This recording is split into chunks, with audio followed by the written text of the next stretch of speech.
হাতে আর কয়েকটা দিন বাকি, তারপরেই শুরু হবে আইপিএল। সব দল যখন প্রস্তুতি নিচ্ছে চূড়ান্ত পর্যায়ে, সিএসকেও প্রস্তুতি নিচ্ছে। প্রস্তুতির সেই ভিডিও এক্সে তুলে ধরেছে চেন্নাই সুপার কিংস, যেখানে ধোনিকে দেখা যাচ্ছে ব্যাট হাতে দলের সঙ্গে যোগ দিতে। ধোনি গত মরশুমে যে পায়ের চোটে স্বাভাবিক ব্যাটিং করতে পারেনি, এবছর তার নেই। অস্ত্রোপচার করিয়ে একেবারে ফিট হয়ে ফিরেছেন ধোনি।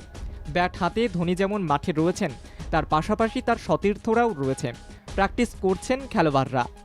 ধোনির নেতৃত্বে 5 বার আইপিএলে চ্যাম্পিয়ন হয়েছে চেন্নাই। এবছরও দর্শকেরা চাইছেন চ্যাম্পিয়ন হোক চেন্নাই, সে কারণে ধোনি মাঠে নেমেছেন। গত বছর তার নেতৃত্বেই ট্রফি জিতেছিল সিএসকে। কয়েকদিন আগে ধোনির ফেসবুক পোস্ট নতুন করে জল্পনা উস্কে দিয়েছিল। আইপিএলের ঠিক 2 সপ্তাহ আগে ধোনি ফেসবুক পোস্টে লিখেছিলেন নতুন মরশুমে নতুন ভূমিকায় নামার জন্য মুখিয়ে রয়েছেন। এখনও যদিও ধোনি সে উত্তর দেননি যে কী ভূমিকায় তাকে দেখা যাবে।